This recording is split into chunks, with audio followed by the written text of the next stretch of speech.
I hadn't intended of starting this way, but band students, you are so respectful, but you're making my neck hurt. You can see me right over there, and you have the permission to save your neck. Okay. Thank you, President Gold, and all gathered here today. I am deeply humbled and moved by the many kind words spoken. And it truly is my privilege to serve as the 10th Chancellor at the University of Nebraska at Kearney. You know, over the last several months, I've visited with hundreds, and I'd say thousands of constituents across, and alumni and donors across our state and country. From those conversations, I can assure you that UNK matters, that expanding access to transformative education matters, that driving innovation and partnerships matters, and that serving the public good for all Nebraskans has never mattered more. And since our founding, as I told the group last night, one thing that we haven't talked enough about today is whether it was from when we were founded till today. What makes UNK truly, you can talk about institution, you can talk about eras in institution, but the constant throughout has been people. And people matter at UNK and always have. For 121 years, it has been the innovation and grit of faculty, staff, students, and administrators, and the support of the legislature, community, alumni, and donors who have driven our evolution from a normal to a teacher's college to a state to become one, and I want to make this very clear today, because I've been around, one of the finest public, comprehensive universities in the nation, and you should all applaud that.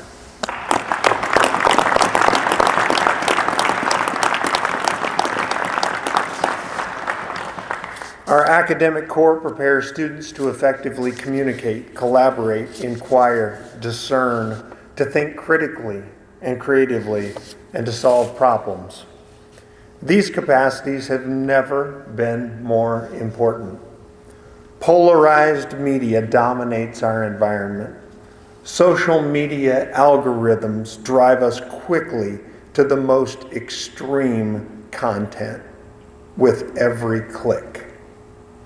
And according to AI CEO Scott Zimmer, we have passed the point where there is now more content published online by AI than by humans. It bears repeating.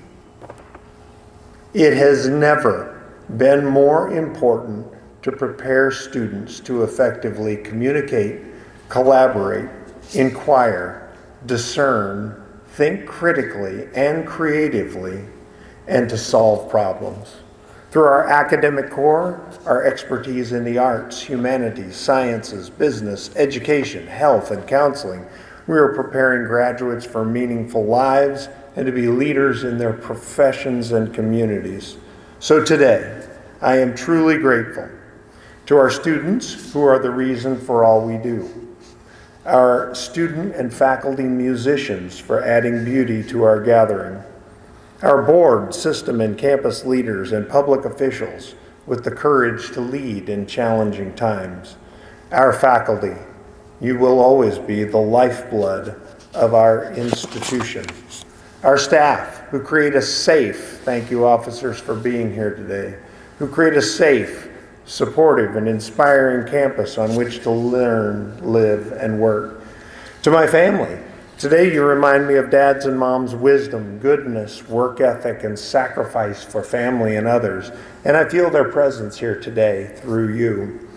For Teresa, for over 38 years, we have shared our passion for life, learning, music, teaching, administration, and our children, and I could not have hoped for a better partner. To Rachel and Graham, we couldn't be more proud of you. As a family, all of us have taken classes at UNK. Rachel and Teresa are graduates, and we are all in for UNK, Kearney, and Nebraska. Will you please help me express appreciation to all of those people?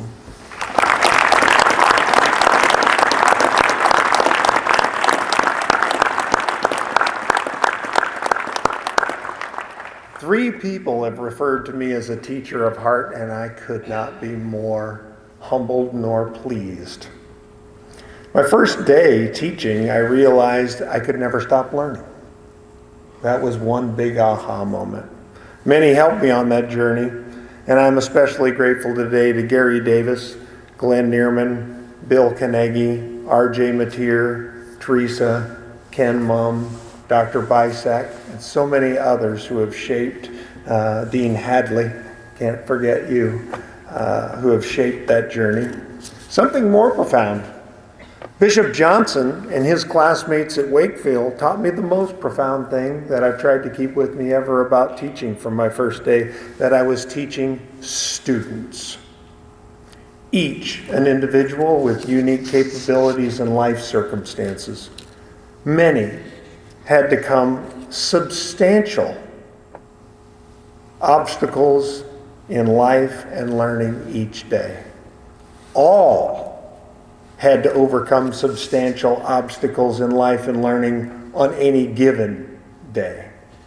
Each required a teacher that came to see every interaction as a responsibility or an opportunity lost forever if I wasn't fully prepared or genuinely engaged. Leadership also requires learning each day and genuine engagement, as well as self-awareness and trust, purpose and passion, open communication, and informed and transparent decision-making. And I've been really fortunate to learn from 3 exceptional leaders I can mention today. I served as Chief of Staff to Jane Close Connolly, President Emeritus at California State University, Long Beach. Among her long list of accomplishments, Jane expanded and elevated the university's already very impressive academic portfolio and led a new era of civic engagement within our nation's 2nd largest metropolitan area. Even more impressive, with an enrollment of 40,000 students on campus, she nurtured a personalized approach to student success, making CSULB a national leader in graduating first-generation students like me. And I'd like to share one example. I'll try not to get too emotional here.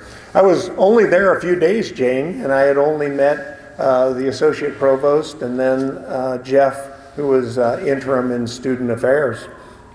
You can imagine Jane's inbox, if yours is full. Think about having 2 inboxes with 40,000 students writing to you, let alone faculty and staff, and then a general population of 8 million people.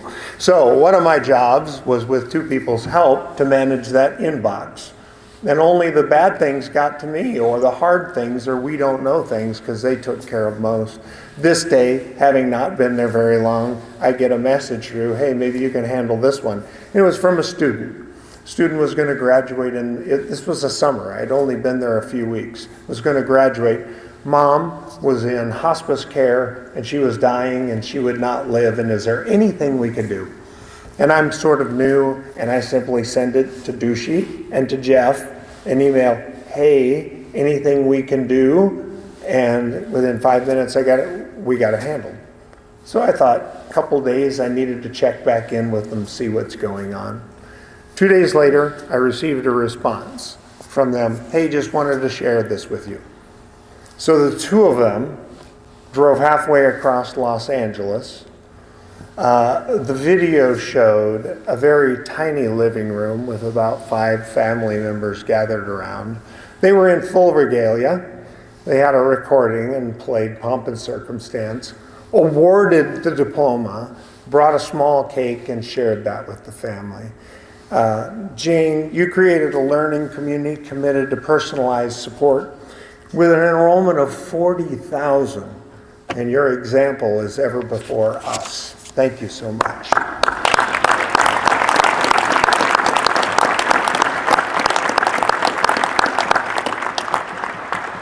President Gold is also a first-generation student. He began his job in a really easy career. It's called being an adult and pediatric cardiac surgeon, and is a nationally recognized higher education and healthcare leader and advocate. He previously served as Chancellor at UNMC and Provost of our University of Nebraska system. Now as President, he leads and oversees 50,000 students, 16,000 faculty and staff, a $3 billion annual budget, and preeminent institutes focused on water and agriculture, national security and defense, infectious disease, and early childhood education. Dr. Gold, in addition to these and many other responsibilities, you are a passionate, masterful, and tireless advocate for our impact across Nebraska, our nation, and indeed the world. Please accept our sincere appreciation.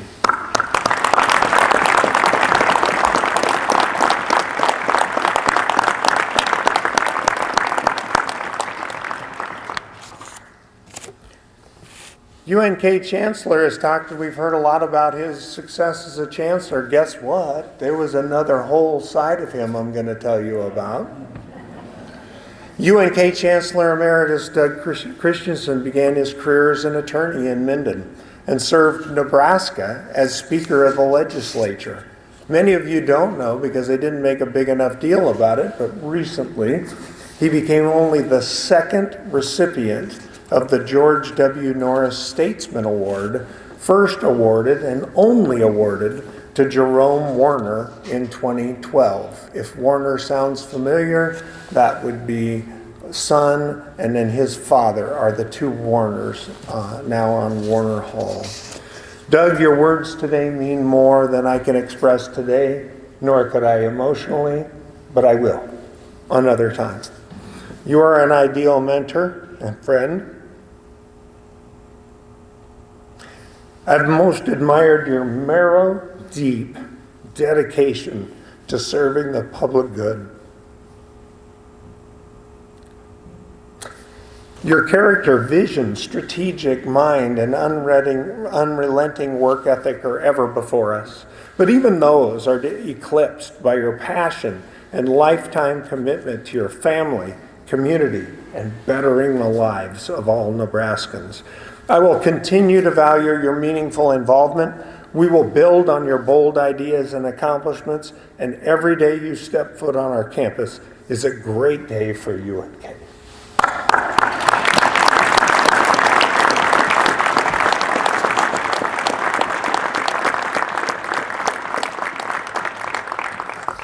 Looking to the future, I turn to the work we have already begun together. We significantly restructured our leadership team to guide UNK during a time of challenge and opportunity.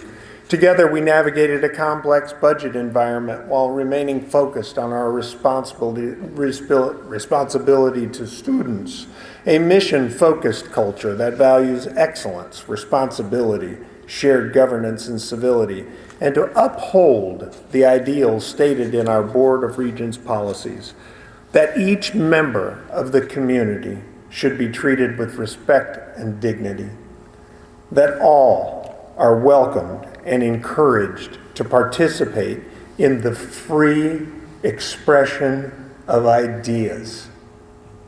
These are in board policy, and we must continue to operate, to bring together differing opinions, to discover, explore, interpret, question knowledge and opinions through discourse and deliberation, and yes, not in policy, debate, while ensuring academic freedom and responsibility in the classroom. Together, we must continue to remove barriers to student access and success, to identify challenges and solutions, and take informed and decisive action, and to deepen collaborations with the public we serve. I'll go back almost a little farther than Chancellor Christensen. A bold idea emerged in the United States only a few centuries ago. Only a few centuries ago. What was that idea? To collect and invest public funds to provide students with affordable access to higher education. while instilling in them a sense of responsibility to contribute to the life and prosperity of the communities they would return to. That bold idea has produced a strong return on investment ever since for generations in education, research, innovation, healthcare, national defense, workforce development, economic development. They asked for vision. That bold idea is under threat today. One indicator of concern is declining public confidence. For many years, polls show declining public confidence in virtually all institutions, government, private, even faith-related. While confidence in higher education has declined to a lesser degree than most of those, it is nonetheless a very serious concern. However, a recent Gallup Lumina poll of college and university graduates tells quite a different story. 93% indicate coursework is preparing them with job-relevant skills. 88% believe their degree will help them secure employment. 89% who graduated with a bachelor's degree believe the investment was worthwhile. And 80% of those earning a degree in the past decade indicate they secured a good job, not a job, a good job, 80% within 1 year of graduation. For over 35 years, I've worked with exceptional young people. I've witnessed their positive impact on their professions and communities. Today, I hope you'll meet some of our current students. Take a minute. You will be amazed. Any investment we can make in them is a down payment on a brighter future for Nebraska. Today, we are joined by many with the courage to leave in this challenging time. Will the following please rise and we'll hold our attention? All members of our platform party today, will you please rise? Nebraska Commissioner of Education, Dr. Brian Maher. MIAA Athletic Conference Commissioner Mike Racy. We think things are crazy in education. Just start talking about athletics, right, Commissioner? Senator Dan Lanowski. Please stay standing. Well, I'm not done with you yet. All elected and appointed city and public officials, please stand. All school and higher education administrators, please stand. And all community and nonprofit leaders, please stand. Please help me thank them all.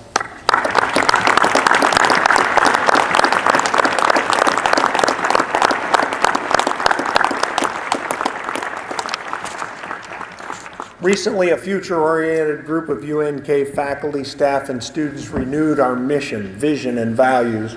We now state, at UNK, every student matters, and students, faculty, and staff feel known, valued, and connected.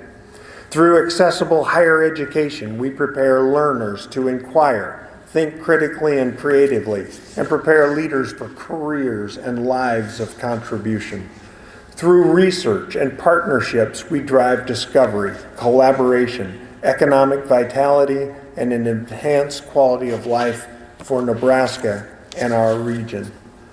True to our historic mission, we prepare highly qualified educators and experts across a wide variety of historic and emerging professions through our colleges of arts and sciences, business and technology, and education. And we continue to expand access to transformational learning to place-bound and post-traditional learners through our expertise in online delivery. In addition, UNK is a national leader in experiential learning and recently was awarded Carnegie classification as one of 216 research colleges and universities across the country. As many have mentioned, we continue to build momentum in our historic partnership with the University of Nebraska Medical Center. Our students have an 85% acceptance rate into professional school, Of those matriculating through UNMC to date, here's the best number I hope you leave with today. 70% are employed in rural Nebraska, and we are just getting started. Finally, our partnership with the University of Nebraska Foundation and the philanthropic community has forever changed UNK's trajectory.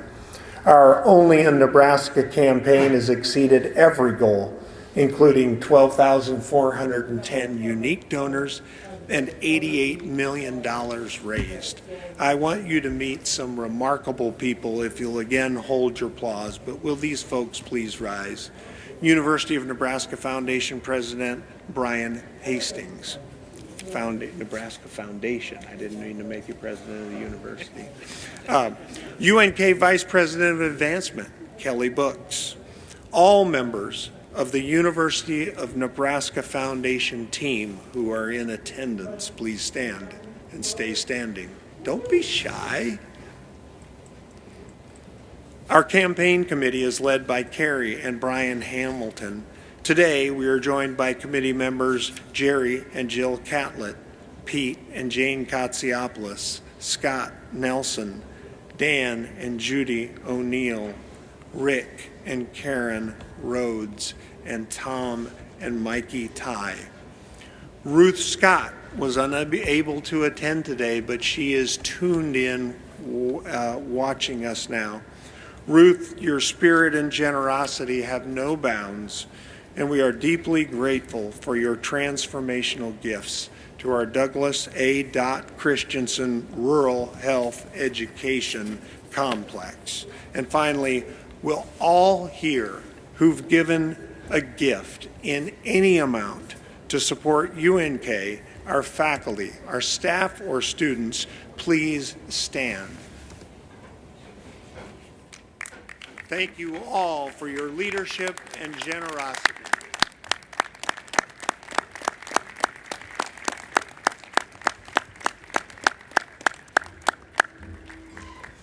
With 18 months remaining on our campaign, we are laser focused on increasing endowed student scholarships with a relentless focus on student access and success, and on addressing capital needs to ensure our facilities are future ready. On behalf of all at UNK and Teresa and I, thank you for joining us today. Thank you for being part of our Loper family. Together, we will take UNK boldly into the futures, and please join me, and go Lopers. That wasn't very enthusiastic. One more time, and go Lopers.